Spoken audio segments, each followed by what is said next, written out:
merupakan tahun barunya umat Islam. Beberapa daerah di Indonesia pun memiliki tradisi unik dan beragam saat menyambut tahun baru Hijriah tersebut. Salah satunya seperti tradisi di Kabupaten Magetan.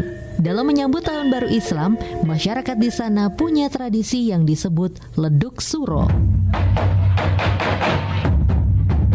Leduk Suro atau Lesung Suro Beduk Muharram merupakan ritual ngaluk berkah bolu rahayu yang dipercaya dapat membawa rejeki.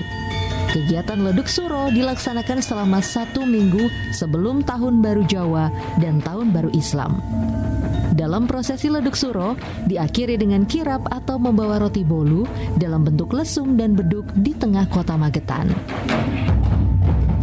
Acara Leduk Suro dilakukan sebagai ucapan syukur kepada Allah atas berkah dan rejeki yang telah diberikan kepada rakyat Magetan. Dipilihnya roti bolu sendiri karena roti bolu merupakan jajanan khas Magetan. Kue bolu rahayu disusun menjadi 4 rangkaian berbentuk leduk, beduk, gong, dan gunungan. Ketika kirap dalam tradisi Leduk Suro, gunungan kue bolu rahayu diarak terlebih dahulu oleh masyarakat. Setelah diarak, gunungan kue bolu rahayu kemudian diperebutkan oleh masyarakat sekitar yang menonton. Dalam tradisi perebutan kue bolu, tujuannya untuk bersyukur kepada Tuhan Yang Maha Esa atas limpahan rahmat pada 1 tahun terakhir. Selain untuk mendatangkan rezeki dan berkah, tradisi Leduk Suro juga bertujuan untuk menumbuhkan jiwa seni untuk masyarakat Magetan khususnya pada kaum milenial. Karenanya, tradisi Leduk Suro masih dilestarikan hingga saat ini.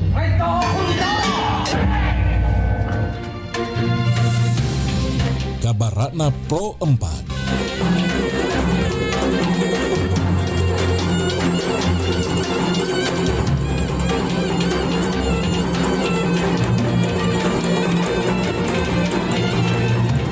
Baik sahabat budaya, air terjun Laochu di Kabupaten Buton Utara, Sulawesi Tenggara merupakan destinasi wisata tersembunyi yang masih alami dan jarang dikunjungi wisatawan, sehingga kebersihannya terjaga. Air terjun ini terdiri dari 2 tingkat dengan ketinggian masing-masing 10-15 meter. Kolam airnya yang jernih cocok untuk berenang, dikelilingi oleh vegetasi yang rapat dan rindang. Akses menuju lokasi cukup mudah dengan berjalan sejauh 800 meter.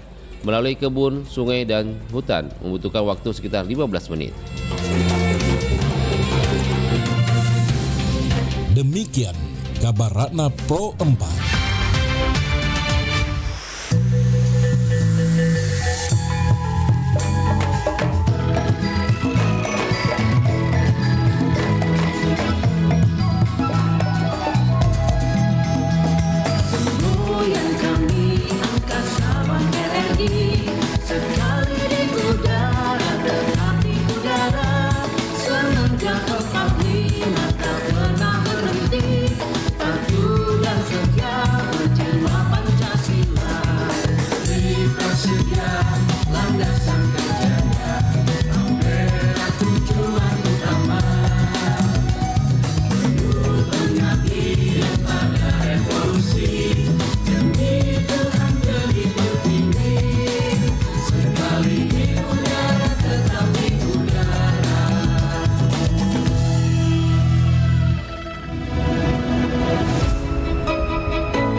Samudra terbentang khatulistiwa, di situ ku ada bersamamu saudara. Beragam warna kita, suku tak selalu sama. Kau aku Indonesia yang disatukan karena cinta. Karena kita Indonesia, jangan pernah terpecah belah.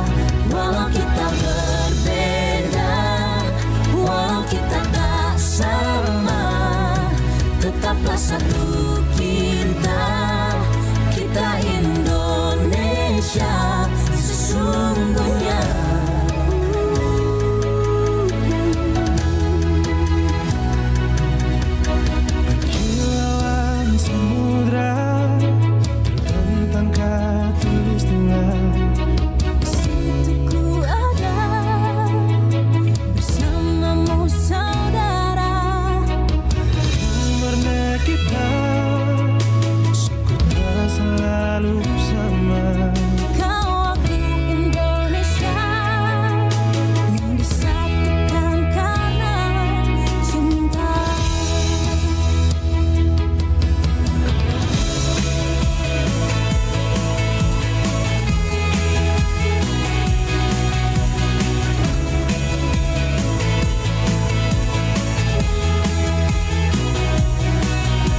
Pro 4 FM, Suara Budaya Sulawesi Selatan.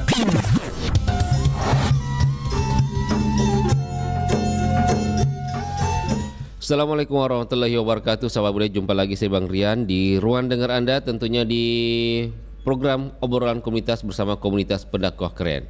Nah, tentunya kami akan menghadirkan narasumber yang berbeda setiap Jumatnya sahabat budaya. Kali ini kita telah bersama dengan narasumber kami, dengan Ustadz Zainuddin Sibali SPDI.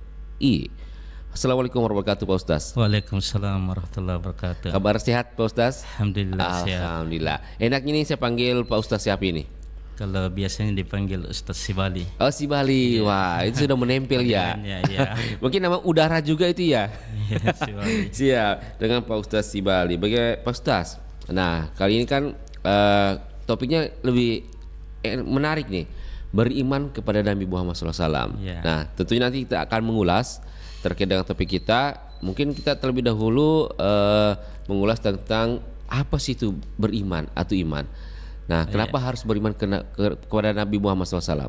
Nah, terkait dengan ini sahabat budaya, nanti kita akan buka line telepon tentunya di 0811 400 950. Baik Pak Ustadz, kita langsung saja dengan topik kita, bagaimana penjelasan terkait dengan beriman kepada Nabi Muhammad SAW. Kita bedah dulu, itu iman apa sih Pak Ustadz? Iya. Ya, silakan. Ya, terima kasih. Bismillahirrahmanirrahim. Assalamualaikum warahmatullahi wabarakatuh. Waalaikumsalam warahmatullahi wabarakatuh. Alhamdulillahi rabbil alamin. Wassalatu wassalamu ala asrafil anbiya'i wal mursalin wa ala alihi wa ashabi ajmain, amma ba'd. Para pemirsa RRI Makassar dimanapun berada, yang insya Allah dirahmati dan dimuliakan oleh Allah Subhanahu wa Ta'ala. Amin, amin.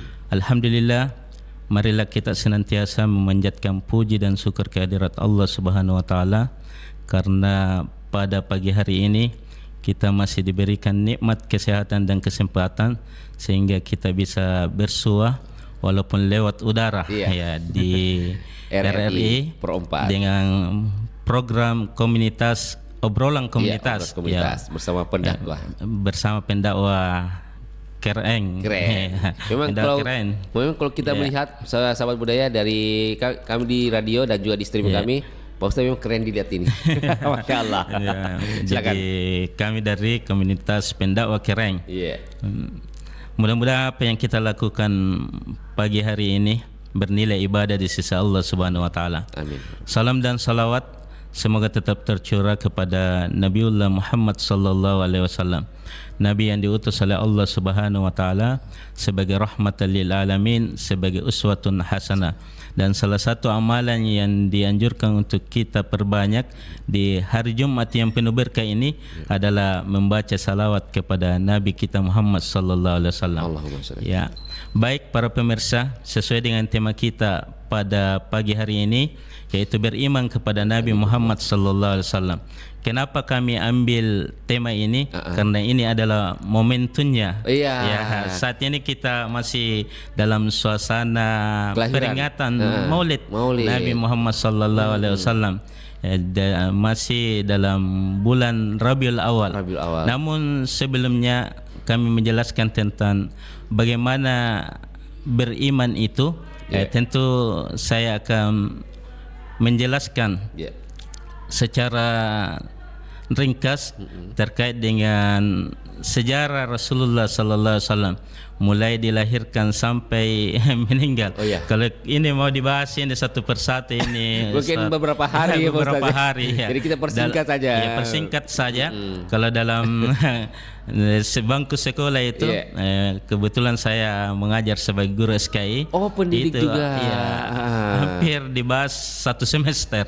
Ya, kalau satu semester itu kurang lebih 6 bulan. 6 bulan ya. Jadi Nabi sallallahu alaihi wasallam itu dilahirkan di kota Mekah. Ya, pada hari Senin tanggal 12 Rabiul Awal. Ya, bertepatan dengan tahun gajah. Tahun gajah atau bertepatan dengan tahun 570 Masehi. Ya, pernah ada yang bertanya ini, Ustaz. Iya. Kenapa disebut dengan tahun gajah? Iya. Ya, ini yang perlu kita ketahui, jangan sampai hanya sekedar memperingati Maulid Nabi sallallahu alaihi wasallam yang biasa kita lakukan setiap tahunnya, namun tidak tahu apa itu Tahun sebenarnya gajah. tahun gajah. Kenapa tahun gajah? Iya.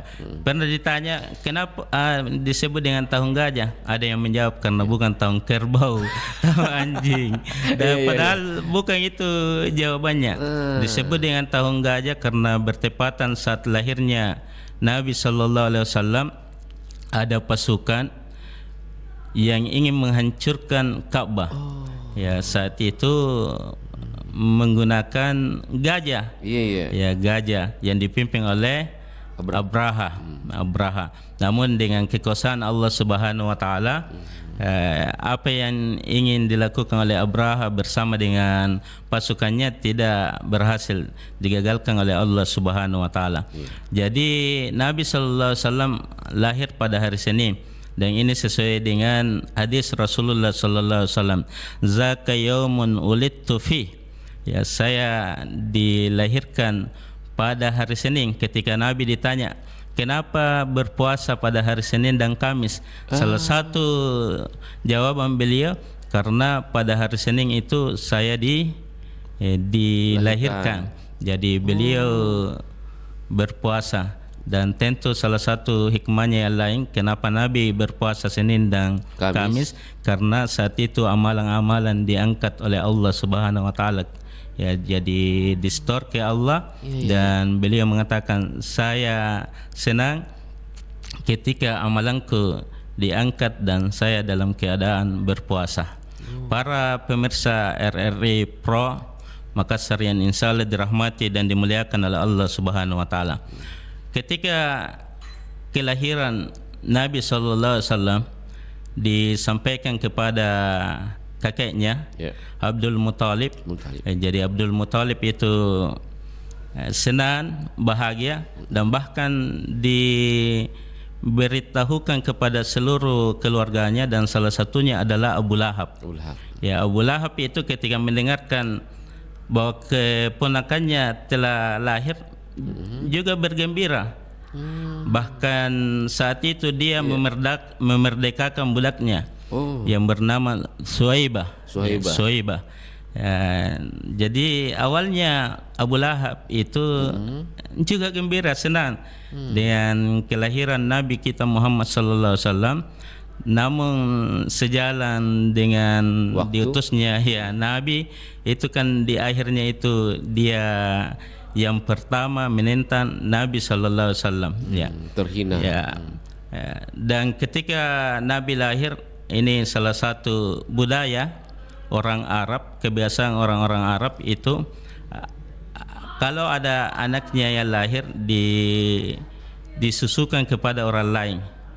Ya, maka salah satu yang menyusukan Nabi itu menurut riwayat bahwa adalah Suhaibah, budak yang dimerdekakan oleh Abu Lahab.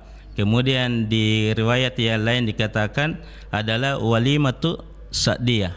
Ya, walimatu Sa'diyah, dan lebih lama di Halimatus Sa'diyah. Dia disusui di sana. Dalam riwayat dikatakan ketika Nabi berumur 4 tahun, kemudian ada peristiwa yang sangat penting itu ketika Nabi bermain-main dengan teman-temannya, datang 2 malaikat. Salah satunya adalah malaikat Jibril alaihissalam. Ketika itu membela dadanya Nabi dan mengeluarkan jantungnya dan dibersihkan dengan air Zam-Zam. Sahabatnya yang melihat saat itu, teman-temannya lari ketakutan dan pulang ke rumah ibu susuannya. Melapor. Halimatus Sa'diyah mengatakan Muhammad telah dibunuh oleh seseorang di sana. Ya, sehingga Halimatus Sa'diyah kaget dan takut dan menghampiri Nabi.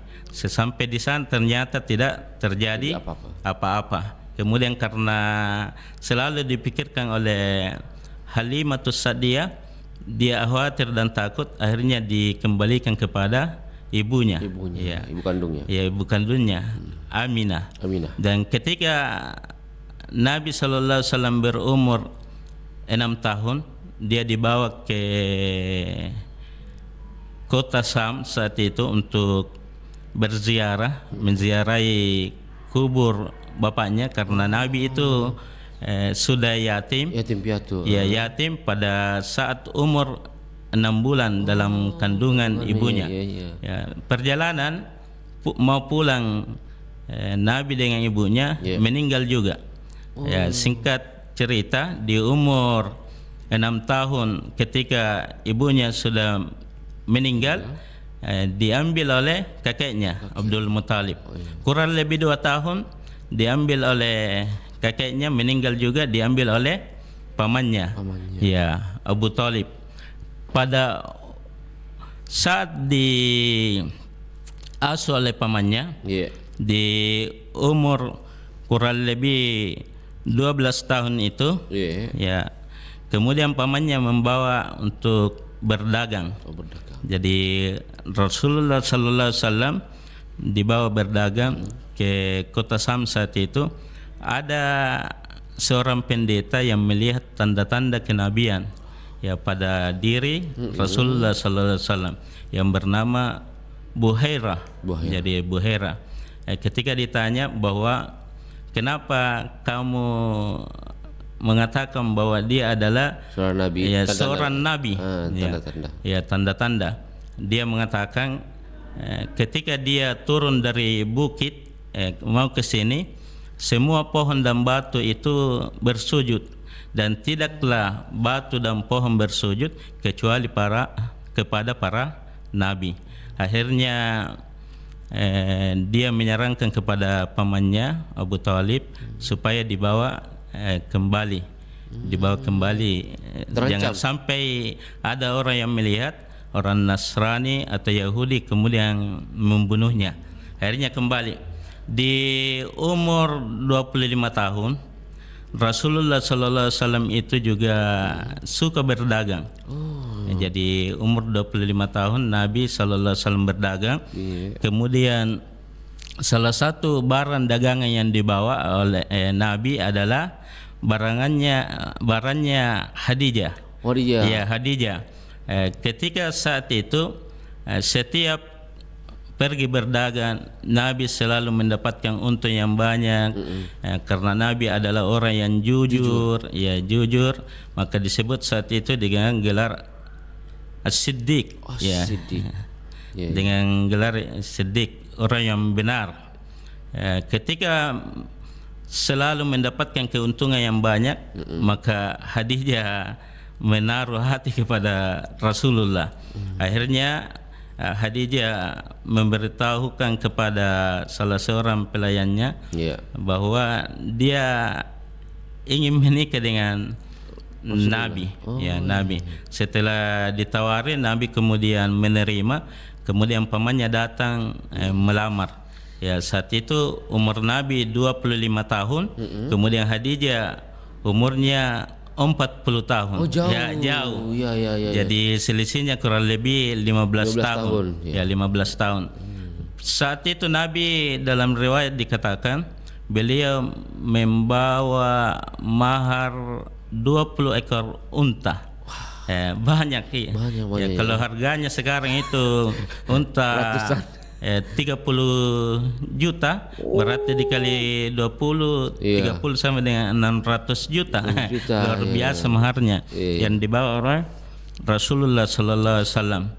Setelah itu di umur 35 tahun Rasulullah sallallahu alaihi wasallam ketika beliau saat itu ada peristiwa renovasi Ka'bah. Ya, diperbaiki Ka'bah. Dan ketika sudah selesai, para pemuka Quraisy saat itu sama-sama ingin meletakkan Hajratul Aswad. Ya, Hajratul Aswad. Dalam kisah itu dikatakan mereka berkelahi, berebut siapa yang berhak untuk meletakkan Hajratul Aswad. Kemudian peristiwa itu berlangsung selama 4 hari. Jadi 4 hari bertengkar untuk sama-sama ingin meletakkan Hajaratul Aswad.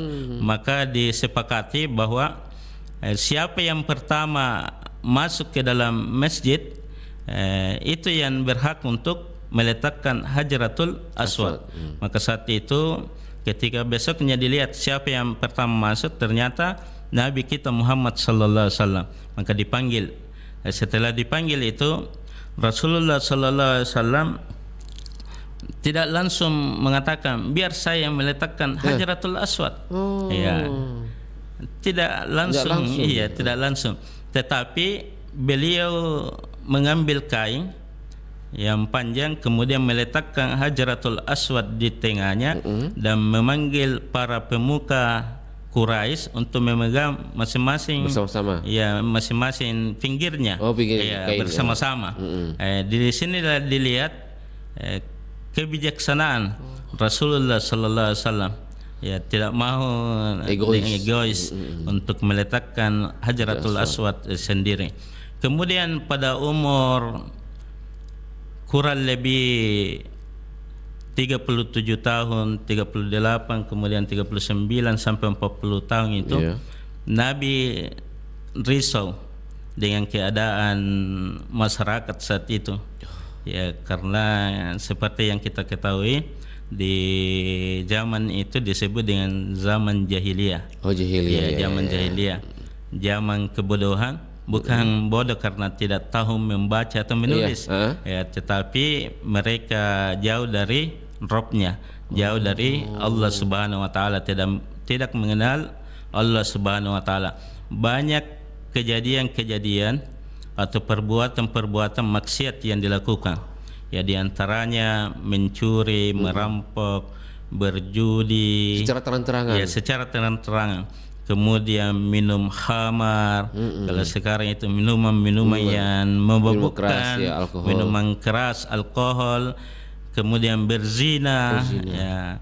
Dan salah satu yang sangat yang jauh dari ajaran Islam itu ketika ada anak perempuan, ya, kemudian anak perempuan itu dibunuh dan dikubur hidup-hidup karena dianggap bahwa anak perempuan itu melambangkan kelemahan. Ya, kelemahan. Jadi muncul kerisauan. Ya, kerisauan bagi Nabi. Ya, bukan bagi Nabi, bagi orang tua ketika melahirkan anak perempuan, khususnya bapaknya. Ya, ketika melihat situasi seperti itu, Nabi senantiasa setiap tahunnya di bulan Ramadan pergi ke Jabal Nur, bertahanus, ya, berdiam diri di Gua Hira. Ya, pada umur 40 tahun itu Nabi didatangi di subuh hari Seninnya, didatangi oleh malaikat Jibril. Ya, disitulah awalnya Nabi diutus sebagai rasul. Diturunkan Al-Quran, surah Al-Alaq ayat 1 sampai 5. Itu yang pertama. Setelah itu Nabi diberikan wahyu yang pertama, pulang ke rumahnya dalam keadaan gemetar, takut. Kemudian dilihat oleh istrinya Khadijah, dipanggillah pamannya Khadijah yang seorang pendeta yang bernama Warakatu bin Naufal. Jadi Warakah bin Naufal ini dipanggil dan sampai di rumahnya diceritakanlah apa yang dialami oleh Nabi. Maka kemudian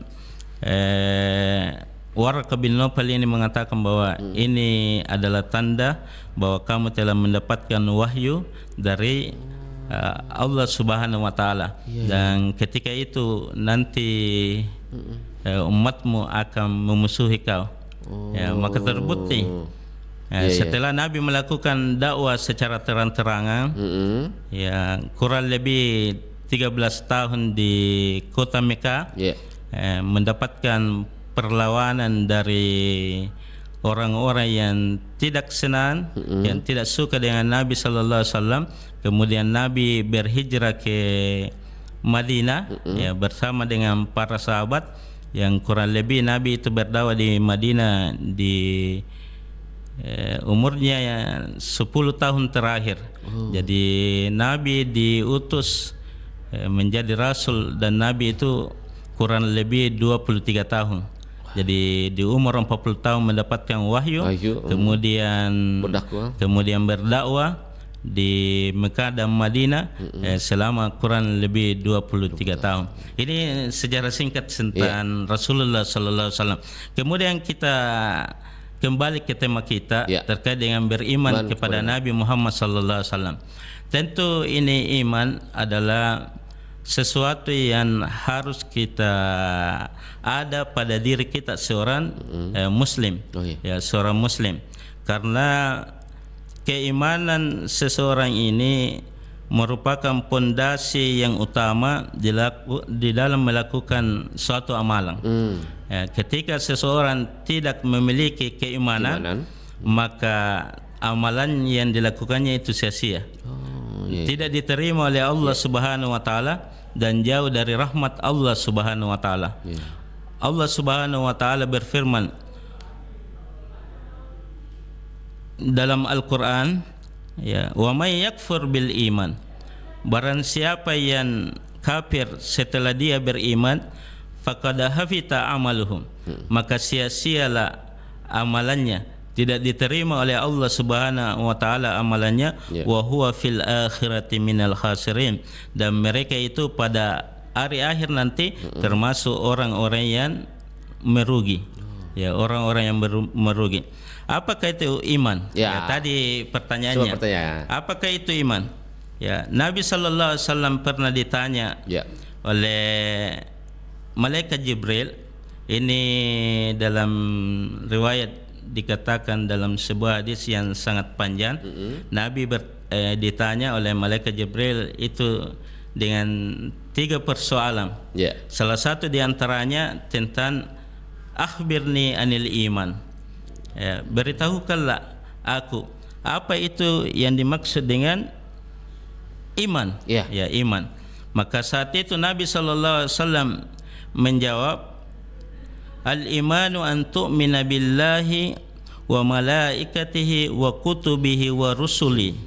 Jadi beriman itu adalah beriman, percaya kepada Allah Subhanahu wa taala, kepada para malaikat, kepada kitab-kitabnya dan kepada rasul-rasulnya, wal yaumil akhir, dan percaya beriman kepada hari akhir, hari kiamat. Kemudian Nabi mengatakan wa tu'mina bil qadri khairi wa syarri, dan beriman kepada qada, ketentuan Allah Subhanahu wa taala, baik yang baik maupun yang buruk. Ini adalah yang dimaksud dengan iman. Jadi dalam pengertian yang lain dikatakan beriman itu adalah membenarkan dengan hati, kemudian melakukan dengan perbuatan dalam kehidupan sehari-hari kita. Di sini tentang beriman kepada Nabi Muhammad sallallahu alaihi wasallam sangatlah penting. Setelah beriman kepada Allah Subhanahu wa taala. Jadi dulu kan orang-orang kafir Quraisy juga mempercayai adanya Allah. Ada juga yang mempercayai ada Allah. Namun lewat di zaman jahiliyah itu dia menyembah berhala. Salah satu jawabannya ketika ditanya kenapa menyembah berhala, karena itu sebagai wasilah penghubung kepada Tuhannya, Tuhannya. Kan inilah yang diberantas oleh Nabi, Nabi, karena itu adalah bentuk kesyirikan. Jadi Rasulullah sallallahu alaihi wasallam diutus, perlu kita imani. Jadi perlu kita imani. Jadi orang yang hanya beriman kepada Allah Subhanahu wa taala dan tidak beriman kepada Nabi sallallahu alaihi wasallam, maka keimanannya itu tidaklah sempurna. Belum cukup keimanannya. Bahkan dikatakan batal. Tidak sah keimanannya. Keimanannya. Ya, Rasulullah sallallahu alaihi wasallam bersabda, "Wallazi nafsu Muhammadin biyadi." Dan demi jiwa zat yang jiwa Muhammad berada di tangannya. Ya, jadi Nabi bersumpah dengan nama Allah Subhanahu wa taala. Ya. La yasma'u bi ahadum min hadhil ummah. Ya, tidaklah di antara seseorang di umat ini yang mendengar bahwa aku telah diutus oleh Allah Subhanahu wa taala, Yahudi wala Nasrani, baik Yahudi maupun Nasrani, thumma yamut, kemudian dia meninggal, Ya. kemudian dia mati, walam yu'min billadzi ursiltu bih, kemudian mereka belum beriman kepadaku dengan apa aku diutus dengannya, Ya. ya, illa kana min ashabin nar, maka mereka itu tempatnya adalah di neraka. Nah, jadi ini hadis Rasulullah sallallahu alaihi wasallam memberikan gambaran kepada kita bahwa kita wajib beriman kepada Nabi sallallahu alaihi wasallam. Ya, tentu tidak ada lagi manusia yang hidup di muka bumi ini yang tidak mendengar bahwa Nabi Muhammad sallallahu alaihi wasallam diutus oleh Allah Subhanahu wa taala sebagai nabi terakhir, Nabi terakhir, penutup. nabi penutup. Ya. Beliau adalah Sayyidul Anbiya wal Mursalin. Beliau adalah pemimpin para nabi dan rasul. Ya, Pemimpin para nabi dan rasul. Jadi nabi yang terakhir yang diutus oleh Allah Subhanahu wa taala. Ketika ada orang yang tidak mau beriman kepada nabi kita Muhammad sallallahu alaihi wasallam, maka dia termasuk orang yang kafir. Ya, orang yang kafir. Dan orang yang kafir itu tentu tempatnya adalah di neraka. Nauzubillahi min dzalik. Ya, nauzubillahi min dzalik. Ya, jadi orang yang tidak mau beriman kepada nabi kita Muhammad sallallahu alaihi wasallam adalah orang yang kafir, kemudian tempatnya adalah di neraka. Ya. Para pemirsa RRI Pro 4 Makassar yang insyaallah dirahmati dan dimuliakan oleh Allah Subhanahu wa taala. Ada satu riwayat dan ini menandakan bahwa betapa pentingnya kita beriman kepada Nabi sallallahu alaihi wasallam, mencintai Rasulullah sallallahu alaihi wasallam. Suatu ketika para sahabat duduk bersama dengan Rasulullah sallallahu alaihi wasallam. Dan saat itu Rasulullah sallallahu alaihi wasallam memegang tangannya sahabatnya yang bernama Umar bin Khattab. Ya. Ketika Umar bin Khattab ini dipegang tangannya oleh Rasulullah sallallahu alaihi wasallam, kemudian beliau berkata, "Wahai Rasulullah, engkau adalah orang yang paling aku cintai, melebihi dari semua makhluk kecuali diriku sendiri." Jadi Umar berkata seperti itu. Kemudian Rasulullah sallallahu alaihi wasallam menjawab, "Tidak, wahai Umar, demi zat yang jiwaku berada di tangannya, belum benar keimananmu sehingga engkau mencintaiku melebihi dari semuanya, bahkan dari dirimu sendiri." Kemudian Umar berkata kembali, mengulangi perkataan pertamanya. Kemudian Umar mengatakan, "Wahai Rasulullah, demi Allah, sekarang engkau adalah orang yang paling aku cintai, melebihi dari semua makhluk, bahkan melebihi dari diriku sendiri." Kemudian Rasulullah sallallahu alaihi wasallam mengatakan, "Demi Allah, barulah benar keimananmu." Apa kira-kira perbedaan? Perkataan pertama Umar bin Khattab dan yang kedua. Dengan yang kedua. Yang pertama Umar bin Khattab mengatakan, "Engkau ya Rasulullah adalah orang yang paling aku cintai melebihi dari semua makhluk, kecuali diriku sendiri." Berarti dia lebih mencintai dirinya daripada Rasulullah sallallahu alaihi wasallam. Sehingga Nabi mengatakan belum benar. Kecuali diriku sendiri. Kecuali diriku, berarti dia lebih masih cinta kepada dirinya daripada Rasulullah. Kemudian dia mengulangi perkataan yang kedua.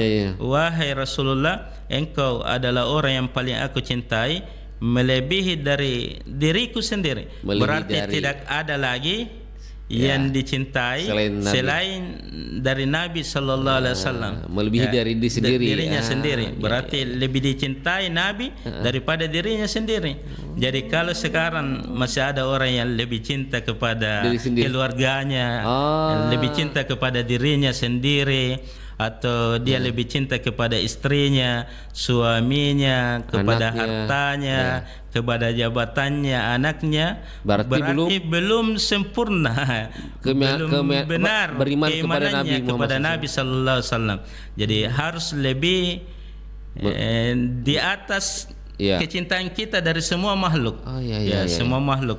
Maka Rasulullah sallallahu alaihi wasallam dalam sebuah hadis bersabda, la yu'minu ahadukum, tidaklah beriman seseorang di antara kalian hatta akuna ahabba ilai min walidihi wa walidihi wan nasi ajmain, sehingga dia lebih mencintai aku melebihi cintanya dari orang tuanya dan anaknya dan semua manusia.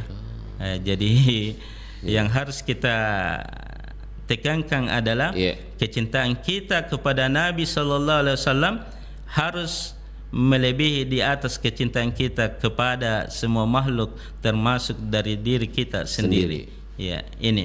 Sekarang muncul pertanyaan, apakah hanya sekedar kita mengucapkan bahwa saya cinta kepada Nabi sallallahu alaihi wasallam? Apakah itu tolak ukurnya? Apakah hanya sekedar mengatakan saya beriman kepada Nabi sallallahu alaihi wasallam?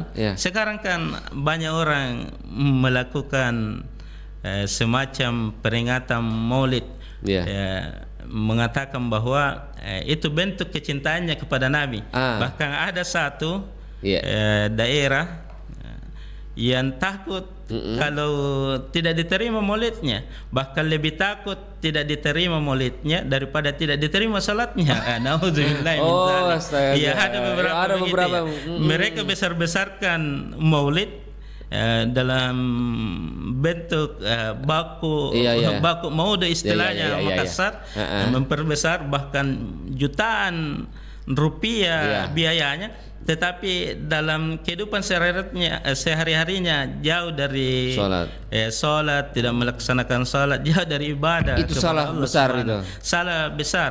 Makanya kesempatan yang terbatas ini, kata para ulama kita, paling tidak ada 3 bentuk. Apa itu saja? Kecintaan kita kepada Nabi sallallahu alaihi wasallam yang bisa kita realisasikan dalam kehidupan sehari-hari. Yang itu. Yang pertama adalah mentaati Rasulullah sallallahu alaihi wasallam. Mentaati dalam hal perintahnya. Nanti kita jelaskan ini. Mentaati Rasulullah sallallahu alaihi wasallam. Allah Subhanahu wa taala berfirman, "Wa ma atakumur rasul fahuzu." Apa yang dibawa oleh Nabi, apa yang diperintahkan oleh Nabi, maka ambillah, maka ikutilah. Kemudian wa ma nahakum anhu fantahu. Dan apa yang dilarang oleh Nabi, maka tinggalkanlah. Jadi ini dalam bentuk ketaatan, mentaati Rasulullah. Apa yang diperintahkan oleh Nabi, maka kita disuruh untuk mengikutinya, dan apa yang dilarang oleh Nabi, maka kita disuruh untuk meninggalkannya. Kemudian Allah Subhanahu wa taala berfirman, wattaqullah, maka bertakwalah kepada Allah Subhanahu wa taala, innallaha sadidul iqab, karena sesungguhnya siksa Allah Subhanahu wa taala itu sangatlah berat. Kemudian di ayat yang lain, Allah Subhanahu wa taala berfirman, "Qul in kuntum tuhibbunallah." Katakanlah Muhammad, jika engkau mencintai Allah Subhanahu wa taala, fattabi'uni, maka ikutilah aku. Siapa yang disuruh ikuti? Adalah Nabi kita Muhammad sallallahu alaihi wasallam. Jadi bentuk kecintaan kita kepada Allah Subhanahu wa taala adalah mengikuti Nabi kita Muhammad sallallahu alaihi wasallam. Ya, kemudian Allah Subhanahu wa taala berfirman, yuhibbukumullah. Maka Allah Subhanahu wa taala juga akan mencintaimu. Ya, jadi kalau mau dicintai oleh Allah, cintai Allah, kemudian ikuti Nabi sallallahu alaihi wasallam. Wa yaghfir lakum dzunubakum, dan Allah Subhanahu wa taala akan menghapuskan dosa-dosa kita. Ya. Wallahu ghafurur rahim, dan Allah Maha Pengampun lagi Maha Penyayang. Ya. Siap. Baik, Ustaz, kayak ada penelpon, kita terima dulu. Iya. Halo. Assalamualaikum warahmatullahi wabarakatuh. Waalaikumsalam warahmatullahi wabarakatuh. Iya, dengan Pak RD Mangka di Pangkep. Iya.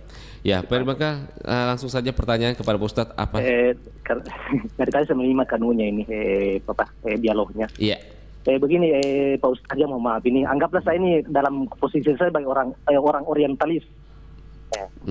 Menganggap bahwa kalau melihat perjalanan atau kisah-kisah Nabi, mulai dari namanya masih dalam kandungan Nabi, itu sudah ditinggal oleh ayahnya. Kemudian setelah umur dilahirkan, kemudian meninggal ibunya.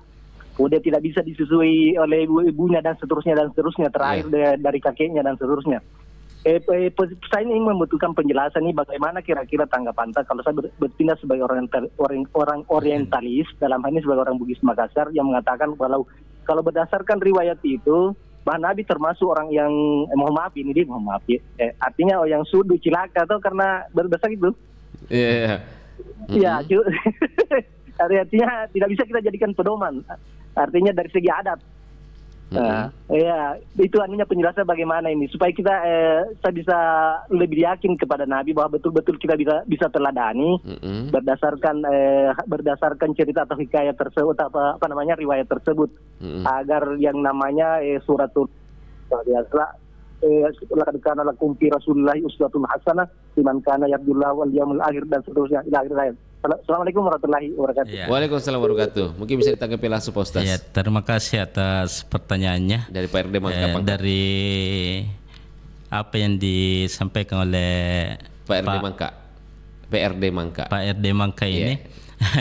Tentu saya melihat yang bertanya ini lebih paham daripada yang ditanya karena beliau sempat menyimak langsung. Menyimak kemudian mengangkat satu surat tadi. Ya, laqad kana lakum fi rasulillahi uswatun hasanah. Ya, sungguh pada diri Nabi Muhammad sallallahu alaihi wasallam itu terdapat uswatun hasanah, contoh yang baik. Ya, jadi kalau memang kita perhatikan sejarah perjalanan Nabi sallallahu alaihi wasallam mulai dari masih dalam kandungan sampai beliau meninggal itu penuh dengan cilaka tadi, pengorbanan. Tanda kutip tadi dikatakan termasuk orang yang malang gitu. Ya, malang. Namun tentu di balik itu ada hikmah yang Allah Subhanahu wa taala ingin sampaikan kepada kita, bahwa di balik semuanya itu Nabi sallallahu alaihi wasallam di dalam kehidupannya beliau adalah orang yang tegar, orang yang sabar, orang yang tabah dalam menjalani kehidupannya.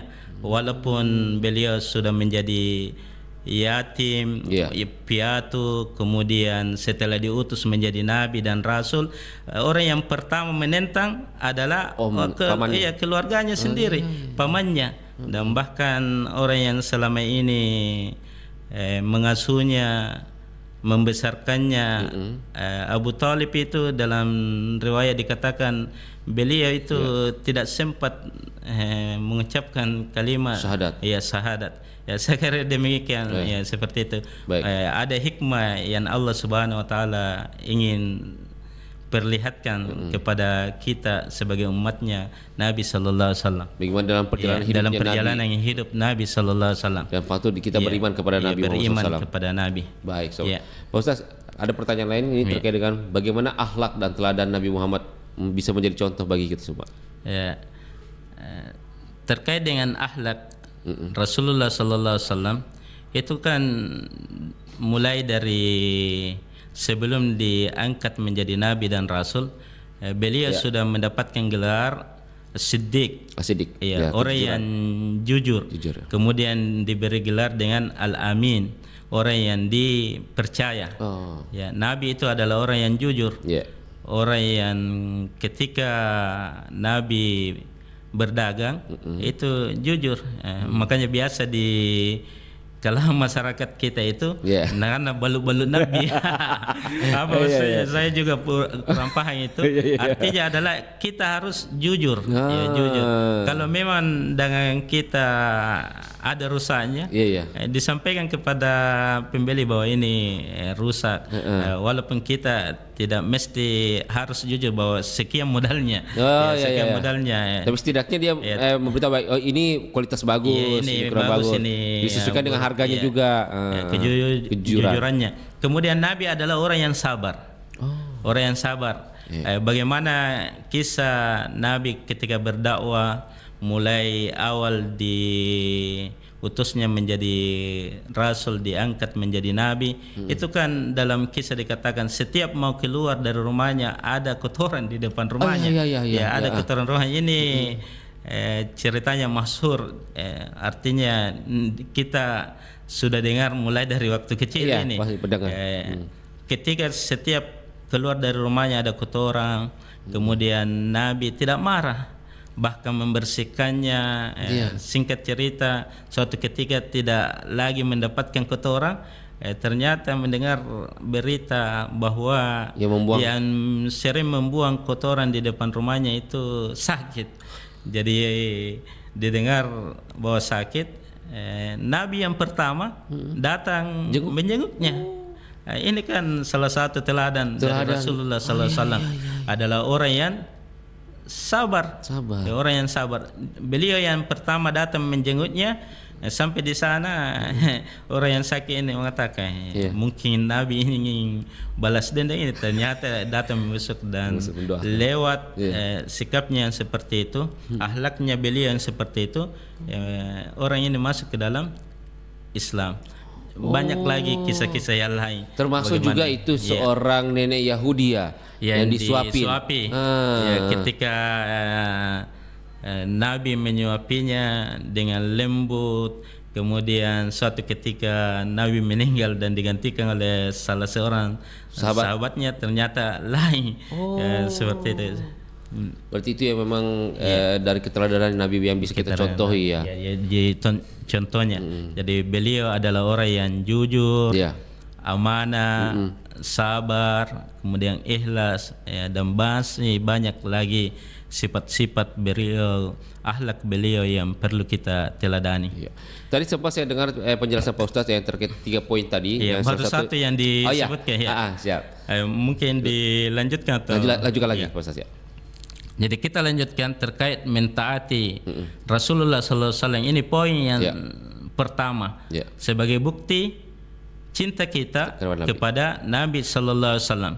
Rasulullah Sallallahu Alaihi Wasallam bersabda, kullu ummati yadkhulunal jannah illa man aba. Setiap umatku akan masuk ke dalam surga kecuali yang tidak mau. Kecuali yang tidak mau. Maka pada saat itu para sahabat bertanya, wa may ya'ba ya Rasulullah? Siapakah mereka yang tidak mau masuk ke dalam surga? Kira-kira kalau kita ditanya sekarang ini, pasti masuk surga. Apakah tidak mau masuk surga atau tidak? Pasti mau masuk. Semuanya akan menjawab mau masuk ke dalam surga. Baik yang rajin beribadah maupun yang tidak rajin beribadah. Baik yang orang yang pintar maupun yang tidak pintar. Anak-anak, anak kecil pun tahu. Tahu. Kalau ditanya pasti mau masuk ke dalam surga. Ternyata ada orang yang tidak mau masuk ke dalam surga. Sesuai dengan pertanyaannya Nabi ini. Hadisnya Rasulullah Sallallahu Alaihi Wasallam. Kemudian Nabi bersabda, man ata'ani dakhalal jannah. Barang siapa yang taat kepada aku, maka dia akan masuk ke dalam surga. Wa man asani faqad aba. Tetapi barang siapa yang tidak mau taat kepada aku, maka dia tidak mau masuk ke dalam surga. Nah, itu. Jadi kuncinya, mau masuk ke dalam surga, taat kepada Rasulullah sallallahu alaihi wasallam. Seperti apa yang kita sampaikan tadi, bahwa mentaati apa yang diperintahkan oleh Allah Subhanahu wa taala dan Rasulnya, dan tentu kita berusaha menjauhi apa yang dilarang oleh Allah dan apa yang dilarang oleh Nabi kita Muhammad sallallahu alaihi wasallam. Kemudian yang kedua, sebagai bukti kecintaan kita kepada Rasulullah sallallahu alaihi wasallam adalah membenarkan segala berita yang sahih yang datang dari Rasulullah sallallahu alaihi wasallam.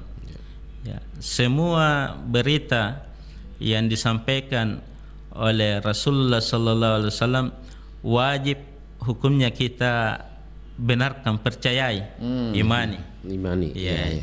Yang terdapat di hadis-hadis yang sahih.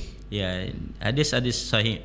Karena Nabi itu tidaklah mengeluarkan perkataan atau ucapan sesuai dengan hawa nafsunya, keinginannya. Tetapi apa yang diucapkan, yang disampaikan oleh Nabi itu adalah wahyu yang telah diwahyukan oleh Allah kepadanya. Perantara gitu. Yang telah disampaikan oleh Allah Subhanahu wa taala kepadanya. Di dalam ayat kan dikatakan Allah Subhanahu wa taala berfirman, "Wa ma yantiqu 'anil hawa in huwa illa wahyu yuha." Dan dia Nabi tidaklah berkata sesuai dengan hawa nafsunya, tetapi dia berkata sesuai dengan apa yang telah diwahyukan oleh Allah Subhanahu wa taala kepadanya melalui malaikat Jibril. Melalui malaikat Jibril.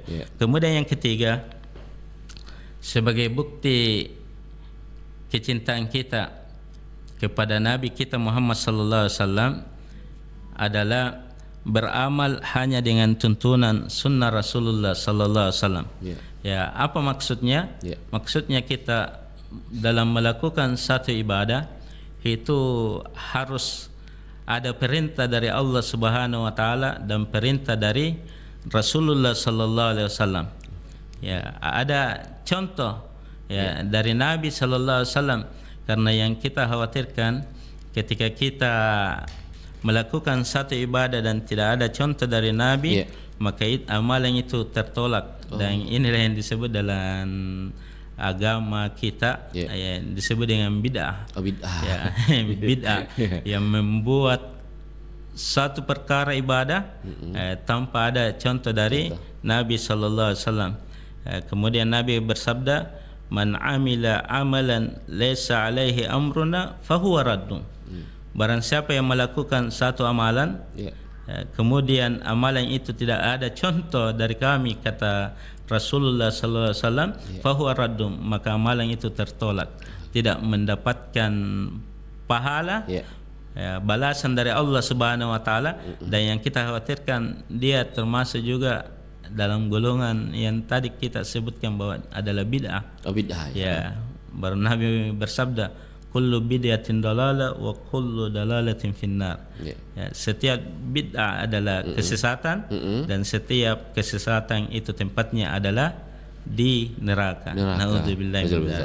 Baik, Pak Ustaz. Pak Ustaz, di penghujung acara kita mungkin bisa disimpulkan terkait dengan topik kita pagi hari ini, mulai dari pembahasan sejarah dan juga yang lain-lainnya, mungkin bisa disimpulkan dari pembahasan kita. Silakan Pak Ustaz. Sebagai kesimpulan dari materi kita, beriman kepada Nabi sallallahu alaihi wasallam, di awal pertemuan kita telah kisahkan bagaimana perjalanan Nabi sallallahu alaihi wasallam. Tentu ketika kita mendengarkan kisah Rasulullah sallallahu alaihi wasallam, mudah-mudahan ini menambah keimanan dan kecintaan kita kepada Nabi sallallahu alaihi wasallam, Nabi sallallahu alaihi wasallam. Kemudian tentu kita berusaha bagaimana kita bisa meneladani sifat ataupun akhlak Rasulullah sallallahu alaihi wasallam dan bisa kita realisasikan, amalkan dalam kehidupan sehari-hari. Dan paling terakhir, lewat momentum bulan Rabiul Awal ini yang biasa kita laksanakan peringatan Maulid Nabi sallallahu alaihi wasallam, yang saya tutup dengan hadis, man ahya sunnati faqad ahabbani wa man ahabbani kana ma'iya fil jannah. Barang siapa yang menghidupkan sunnahku, barang siapa yang mengikuti sunnahku, maka dia telah mencintaiku. Dan barang siapa yang telah mencintaiku, maka dia akan bersamaku di dalam surga. Jadi kita berusaha dan berupaya sekuat tenaga, semaksimal mungkin bagaimana kita bisa mengikuti sunnah Rasulullah sallallahu alaihi wasallam dalam kehidupan sehari-hari. Nabi kan telah mengajarkan mulai dari bangun tidur sampai tidur kembali, itu kan ada adab-adabnya. Kita minum, sedetail ada adabnya, begitu sedetailnya. Kemudian kita makan, berpakaian, keluar rumah. Saya kira demikian. Terima kasih. Dan itu kalau kita menjalankan perintahnya, kita akan mendapatkan syafaat dari Rasulullah sallallahu alaihi wasallam tadi. Man ahya sunnati, barang siapa yang menghidupkan sunnahku, mengikuti sunnahku, maka dia telah mencintaiku. Dan barang siapa yang mencintaiku, maka dia akan bersamaku di dalam surga. Masya Allah. Siap. Makasih banyak Pak Ustaz atas kebersamaannya bersama Pro4. Tentunya semua apa yang disampaikan tentu membawa hikmah bagi kita semua, dan mungkin menambah keimanan kita. Tentunya menambah kecintaan kepada Nabi Muhammad SAW. Dan tentunya kami mengucapkan terima kasih dengan Pak Ustaz Zainuddin Sibali SPD, atau biasa dipanggil dengan Ustaz Sibali, selaku dai komunitas pendakwah keren daerah Kabupaten Goa. Nah, semoga lain waktu bisa hadir lagi Pak Ustaz bersama kita. Dan sukses selalu Pak Ustaz. Dan semoga dilancarkan segala urusannya. Amin. Baik, sahabat Bang Rian undur diri bersama dengan Pak Ustaz Zainuddin Sibali dari ruang dengar Anda. Assalamualaikum warahmatullahi wabarakatuh. Waalaikumsalam warahmatullahi wabarakatuh.